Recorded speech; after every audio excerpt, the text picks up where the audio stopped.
Dude,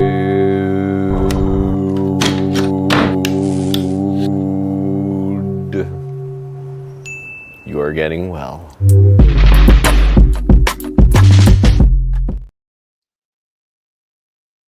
Dude. Welcome to the Dude Nation, and this is Dude Get You. Welcome to the Dude Nation, and this is Dude You're Getting Well.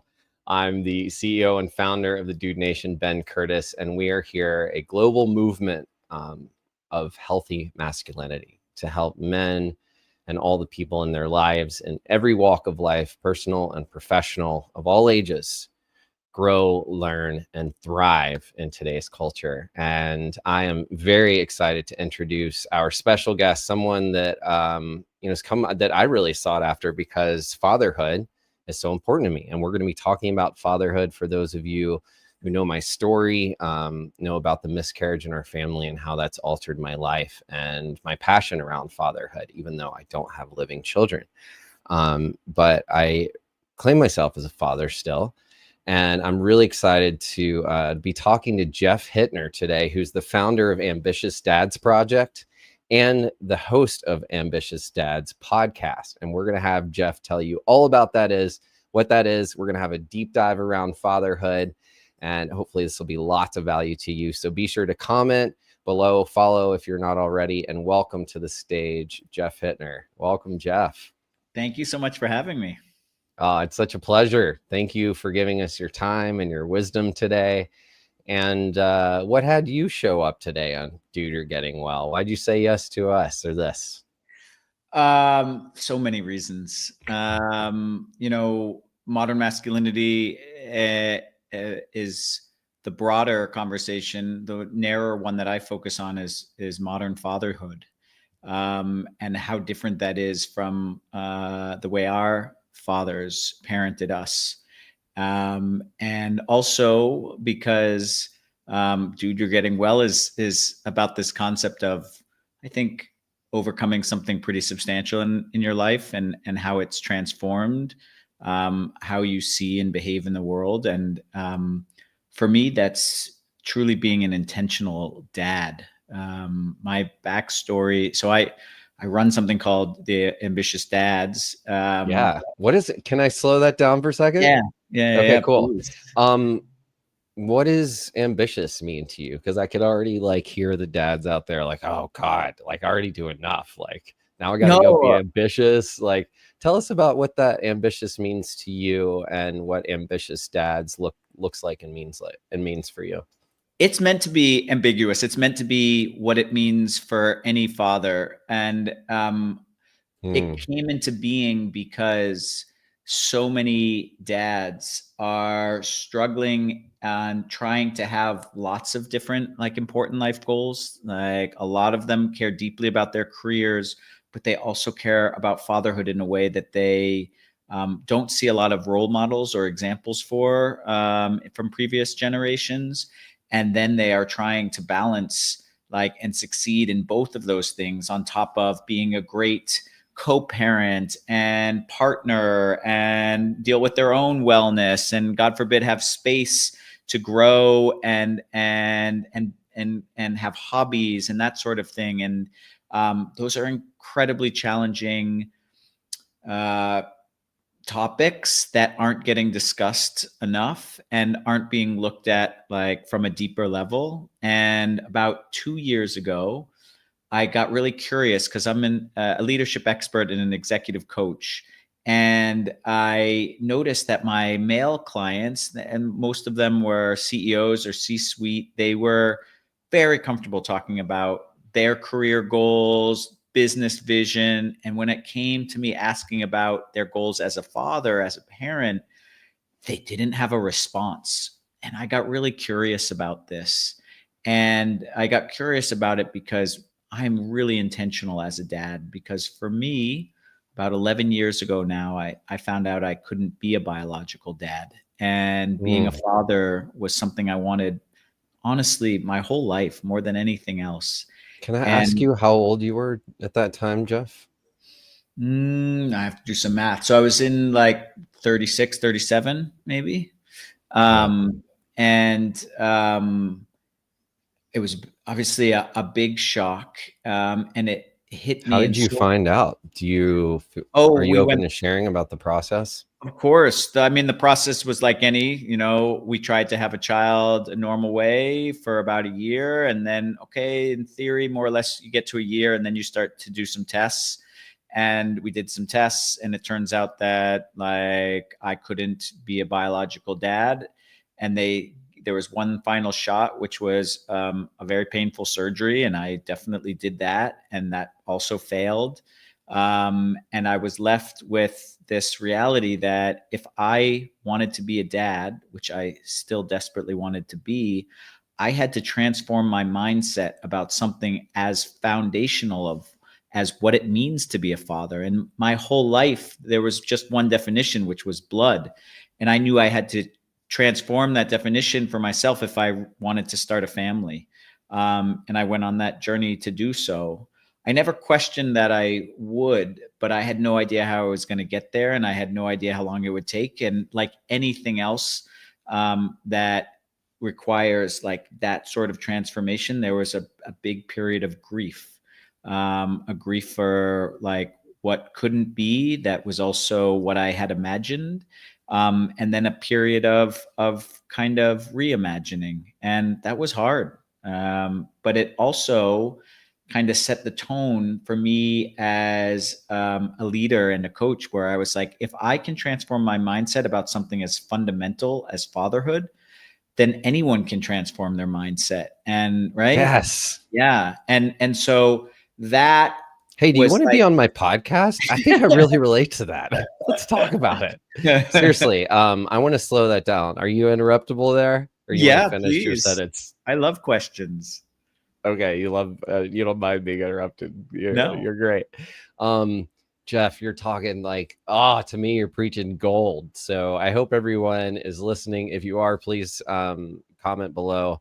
I know you are. Whether this is live or on the recording, but you spoke about grief and you spoke about purpose. And man, I didn't realize how similar our stories were, but I really believe there's a reason we're here today. And the reason I found you, and that I really felt a purpose. And my father died 4 years ago. And during that time, it was very sudden and traumatic. And it was during COVID. And he was my best friend. And I knew I always wanted to be a father. And so right after he died, my wife and I had chosen to get pregnant. We actually did. And then she miscarried. And it was so traumatic for us. I was all in, even more so, like, this is my purpose, but she was not. And I got to get really curious, and we went through a challenging period in our relationship and it took a man in one of my men's retreats at Omega Institute. We were leading this, and we did an exercise on fatherhood. And I was sharing, like, I'm not a father.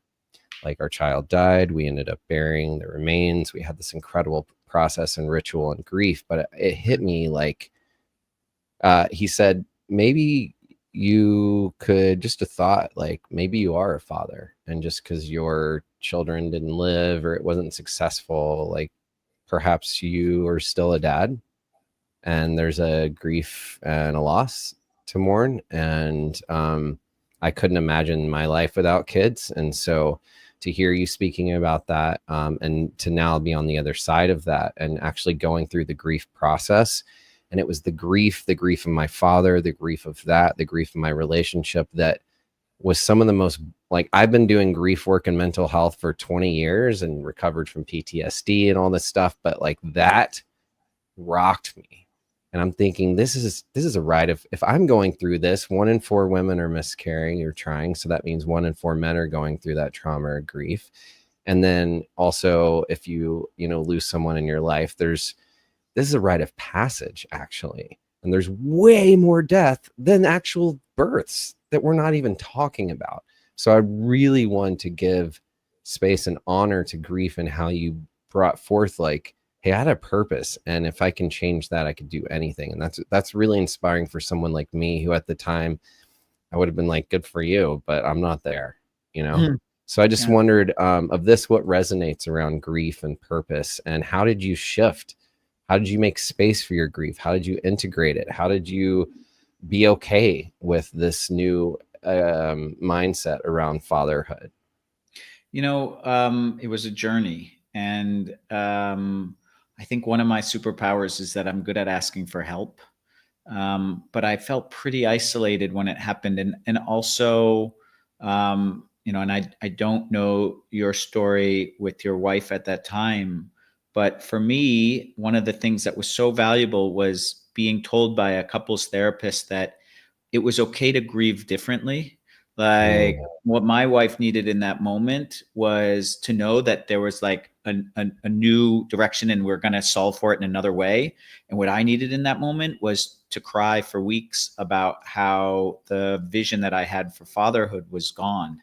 And to get the permission for us to do both, and to be like, you actually don't need to be each other's support at this moment because you need different things, was a really powerful statement that I got that was really helpful for both of us. That was one thing. And then the other was like, I really needed to talk to other men who were going through this. And it was really hard to find because men didn't want to talk about this. And also it was 11 years ago. So we had the internet, but things are still evolving in terms of abilities to find these groups. And I would go on these infertility websites and it would be almost all women. And I would post something. And once in a while, a woman would post like, you need to speak to my husband. And like, I was doing Skype calls with like a father who had gone through the same Skype. thing. I haven't heard that in a while. Yeah. Exactly. That's why I bring it Yeah. up. Who had gone through the same thing in the UK.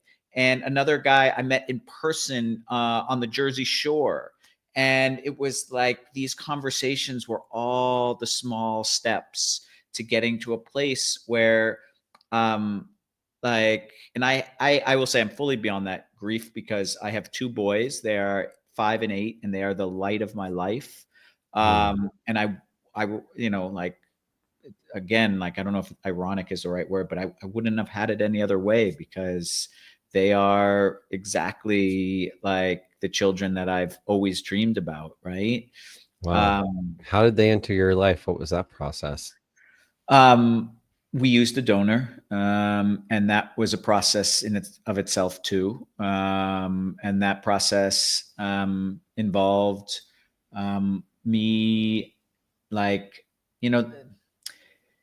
there's a lot of people who don't fully get through their grief and this just kind of want to move on. And I really wanted to understand like donor insemination and how all of that worked and what it meant to choose a particular sperm bank and like what best practices were and all this stuff. That brings up a whole other can of worms for a man, I'm sure. Yeah, and your for ego sure. and your idea of fatherhood and vision For of what sure. that looks like. At least that's what I would expect. It was less of a crisis of masculinity and more of a questioning of like, am I so imperfect that God didn't want me to recreate? And like, that's like, even saying that is, it's a hard thing to say out loud. But like, I don't think about it like that anymore. Right. And again, I went through the process of, I've always learned that I'm going to make the best decisions if I go through like the whole grief process and the rebuilding process and getting the right people to speak to. And my wife and I did that. And so when it was time to choose, I picked I don't know now, at the time it was the only sperm bank that was a nonprofit, that the only one that abided by the ethical standards that the European Union had around this, which are of course much higher than in the US. And like learning all that stuff, and that it's best practice to have a known donor, not an unknown donor, even though the unknown part is like your ego issue. And the known part is knowing that your child will like want to be curious and meet this person. And the psychology says that that's in the best interest of your child. At some point, they will want to know this stuff. And flying all the way to London, because it didn't exist in the US, to go to a 2-day conference on how to talk to your children about being like donor children. Like I went through all of that because my priority was like how to build a family that could be incredibly healthy, even with this start that the way I like to say is it was imperfection. But like, I think it was the greatest gift, because fatherhood and being a parent is all about like imperfection, but we think we have this perfect child when they're born because they're our child and like it's perfect. But like, if you can get over that even before birth, knowing that like I'm going to cause some trauma by the time they're teenagers and are thinking about like who they are, then uh, I may be able to like be a different type of dad and be more intentional. And so my fatherhood is all about being intentional. And so 2 years ago, when I started seeing this gap in how leaders and dads that were focused on their career, but also fatherhood, were having difficulty thinking about fatherhood in a profound, like intentional way, I decided to do some more research. And so I started interviewing, and my goal was to interview like 50 ambitious dads. I said, I'm at about 200 now. And what I've just discovered is just these gaps, these 6 big gaps around modern fatherhood. And they're the things that I mentioned, but they include stuff like the confidence gap. I mean, dads deeply identify as that is their most purposeful thing, being a dad, but only a third of dads feel like they do it well. So that's a huge 2/3 of dads are walking around like feeling vulnerable and like totally not sure of themselves as fathers. And there can be lots of negative consequences of that if there's not conversation around it. Other big things, as I'm sure you know, working with men in general, is just like emotional regulation. There's nothing that teaches us how much more we have to develop emotionally than having kids. And mine had lots of challenges, like lots of temper tantrums, and I couldn't last. I couldn't last past minute 1 or minute 2. And I started to notice like that the way I lost my temper was being mirrored by my children. And when I started seeing that, I was like, I need to figure this out. And so all of these things started turning into like real fuel for creating something for dads. Thank you so much for saying that. That was really powerful, especially the, 2/3 are walking around basically feeling like failures, like not confident about it. And why aren't we supporting each other? And what really stood out to me is when someone was like, maybe you should talk to another man. And while, I can see why it would be important for some people to feel like we shouldn't focus on gender, I really think only men can inoculate and initiate other men. And we need those role models. And we've gotten so like, I can succeed by myself, that we're not actually reaching out for the support we need as human beings. And so thank you for speaking to the gap as well. And when you said like you couldn't last past minute 1, what did it look like? What does that mean for you when you couldn't last? I'm sure there's other fathers out there who could identify. These are called triggers, right? So triggers are when we have an overreaction to an emotional situation with our kids, where it's just like our rage that comes up doesn't match the situation. And it can be when like we ask our son or daughter to do something and they ignore you, or it can be when they're going through a temper tantrum and what's really happening, right? Like if they ignore you, maybe that's like reminding you of a time when you felt really small and like not seen by the people that you really care about in your life. Or if your kid's having a temper tantrum and you're having this crazy reaction, which it was like, I don't think I was given the permission to have that sort of reaction when I was a kid. Which, is a certain type of discipline and stuff. And like, so I'm feeling something that's not a result of my kid. It's triggered by my kid, and that's where triggered comes from. And so like identifying these triggers in our lives as parents, as dads, is really important. And you don't always get to a point where you have a solution. In fact, when I was working my way from being able to survive 1 minute of a temper tantrum to like minute 10, I could get to minute 3 and be like, I need to tag out and tell my wife, like, I'm going to tag out, like, because I at least knew that at that point I wasn't going to benefit my child. and I wasn't going to benefit me anymore. But that was progress, and like learning and doing that and being like comfortable. Still, comfortable is not the right word, but like accepting that I was still not there yet, but making progress. And that's just kind of how it's evolved. Thank you for sharing that. I've got some more questions for specifically around what you're up to in the world, but I want to go back to the moment when, fatherhood, or finding out that you couldn't be a biological father. And speaking to that man,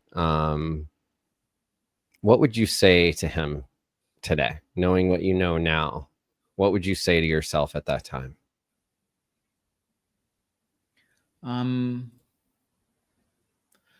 I think I would tell him to trust the journey. Just to trust that, like, that I believed that I was going to be a dad, and it really didn't. It didn't need to matter where that started from. That it was going to end with like the type of overwhelming love that I always imagined.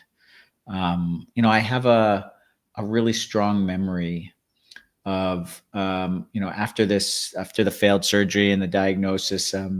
My friend and his wife were on vacation, and they invited me to come, and I was sitting on the beach alone one morning, just like in my grief, and I remember crying because I was thinking to myself, I've screwed up my future kid. Like, I knew I was going to do this. I knew I was going to get there, but I'm like, I've screwed him up. Like, he's going to be 13. She's going to be 13.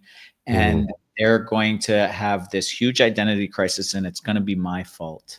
And I remember telling folks, and they laughed because they were like, that is just telling folks that we're parents, and they were like, that's like the least the least relevant part of being a parent. And like the way I was putting thought into it meant the opposite, that it was going to be okay, and I was going to figure out by the time they turned 13 how to engage in it. And they're right. I have, like, and now, and there's a process. There's like a book you read from when they're really young, so they normalize like what that means. I try to mention, donor from time to time. Like, there's all sorts of ways that you normalize it. And then when I went to this event in London, you got to meet donor kids that were teenagers, and they talked about it, and they talked about it so casually. And it was it was beautiful. It was like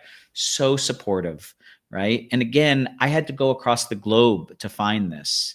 And I certainly was like, that's who I am. Right. And I was going to find the help where I needed it.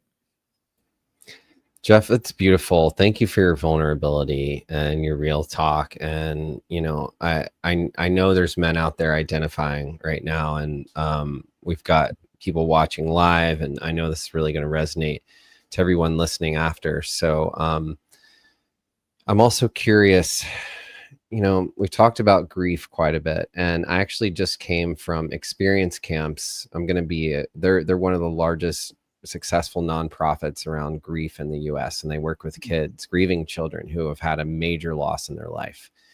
And they have a camp for adults now. And I just went to it 2 weeks ago, and you might imagine, most people probably can't, that it was one of the most fun, liberating experiences of my life. I was in a cabin of all men who had lost their dads. There were people who had lost children, people had lost siblings, people had lost friends. But the normalization around grief and death was so liberating and freeing. Like, I get tickled inside just thinking about it. I'm like, I want to live in this world. And I'm starting to figure out how to dedicate more of my life, both personally and professionally, to this work and making safer spaces for grief. And you're making, because it's such a part of life, right? If we live, the more loss we have, the more griefs we have, the more we live out loud, the more, hopefully, we'll fail forward and risk and learn. So what would you say to men who are maybe experiencing some grief or loss, or don't know how to process, maybe in this transition, perhaps where you were before, accepting your new reality? what might you say to them? And yeah, I'll just turn it over to you and let you free flow for a minute. I mean, honestly, I would listen. I don't know that there's anything to say other than like what you, I am sure, discovered at these camps, which is like, we just want to talk about what we miss, what we are grieving. And that is therapeutic. And it's also connection. I think the reason why like it still moves me now to talk about this is like, I can't think of feeling more connected to myself than being able to be touched in my heart when I'm talking about someone or something. And like, that's the authentic me. And I also think the people around me will recognize that right away. And that's the person I want them to see and engage with. I think I have better ideas when I feel connected to myself and all my emotions. I think I work better. I think I parent better. I love being like brought to tears because something makes me sad and because something makes me happy. And that's because I think I've built a way to become like self-aware of those emotions, and it's not about controlling them. It's about like acknowledging them. And that's so I can also help my kids do that, which I desperately want to do. And as we have gotten so much more into brain science and understanding emotion and childhood development, you realize how long and hard it is to like build emotionally like intelligent and resilient kids.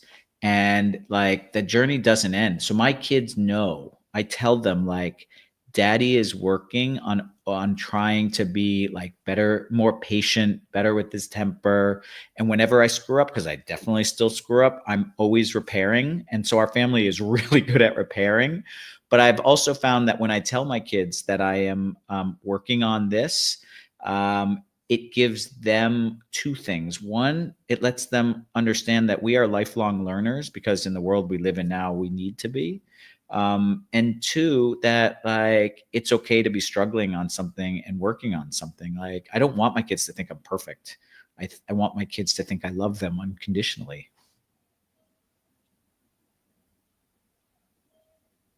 I think that's a really, really beautiful point.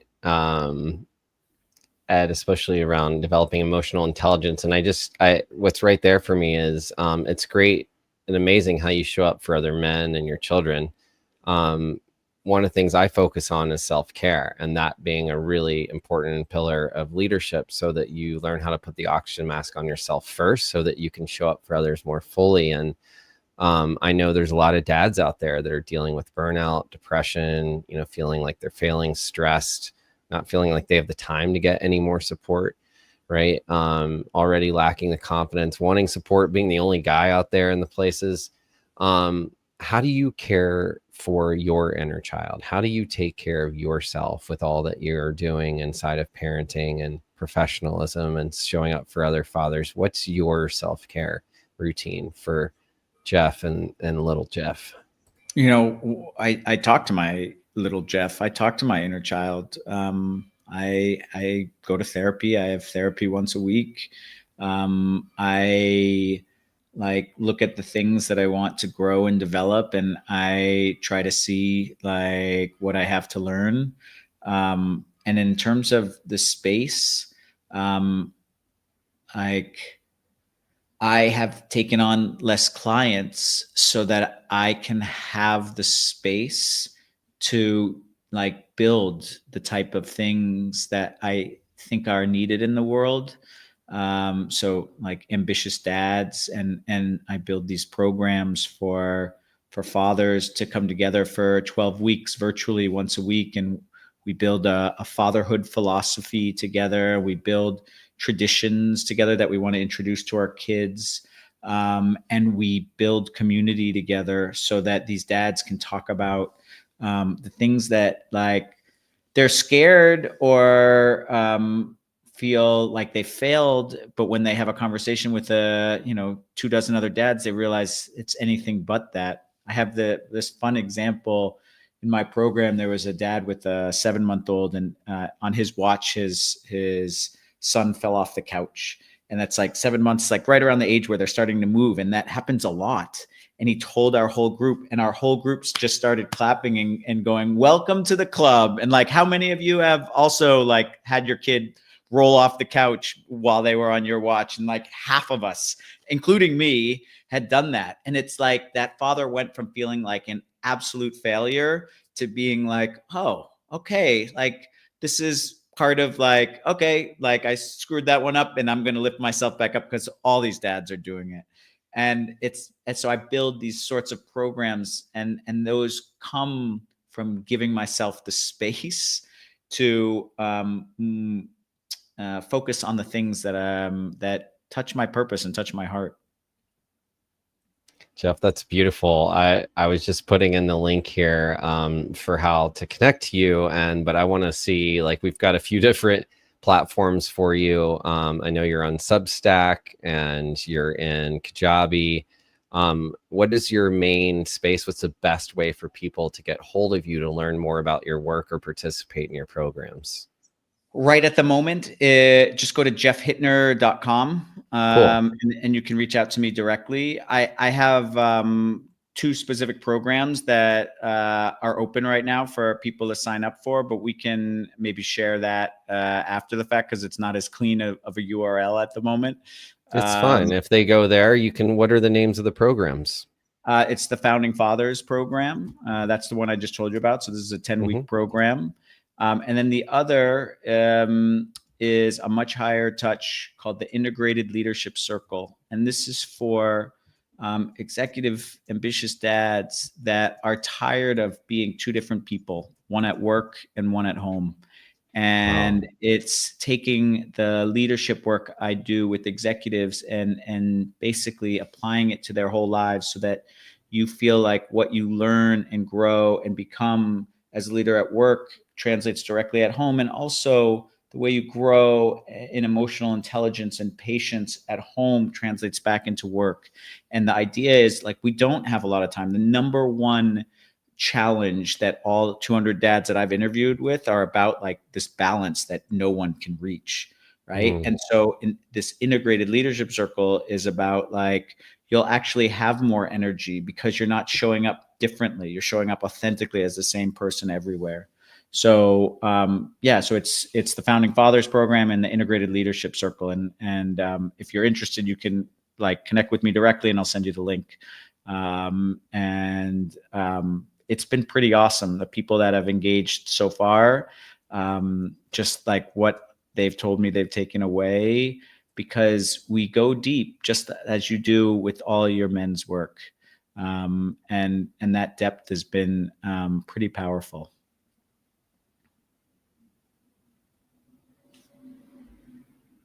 Well, you're pretty powerful, Jeff, and the work you're doing is beautiful. And I love that you talked about not showing up differently, but authentically. And I hear that in so many leaders. We have that in common as executive leadership coaches. And but it's all dealing with, to me, like, healthy masculinity or not, in those spaces, and leadership and how we actually treat each other in relationships. And I really believe a lot of that starts with our relationship with ourselves, and the fact that you have these spaces for men to create what fatherhood looks like and create these foundations and have a high level integrated circle is powerful. Like, thank you for being the space for men and for leaders everywhere. This is so needed and wanted. And thank you for everyone who's been commenting live. If you haven't subscribed to our show, please do so now. Check out Dude, You're Getting Well everywhere you love to stream. And also Jeff Hittner and the Ambitious Dads podcast. The Ambitious Dad singular or dads? Dads. I'm sure it'll come up either way. Ambitious Dads podcast. Jeff, if you ever would love to have someone who identifies as a father but doesn't have kids running around, I'd love to have a conversation on that side of fatherhood and what it looks like to show up and reclaim what fatherhood looks like for those of us whose maybe worlds have been rocked or suddenly shifted And I hope that we can collaborate in the future. We'll be sure to refer fathers to you from the Dude Nation. And if there's any way we can support you more, let us know. But follow Jeff. Check out his jeffhittner.com website and the Ambitious Dads podcast. And thank you, Jeff, so much for being so gracious and generous with your time and your heart and your wisdom. And to everyone who listened today, dude, you're getting well. Thank you all. Jeff, any closing words? No, just be intentional in everything that's important in your life. And that means creating the space you need to like investigate it and to ask questions. And when we do that, there's nothing we're going to regret. Thank you, Jeff. And breathe. You remind me to breathe as we take space. Hang in there, everyone. If you're in this heat wave, don't forget to take care of yourselves and your family. Hydrate inside and out. We love you. Take great care of yourselves. Dudes, you're getting well. Thanks, Jeff. Have a beautiful day.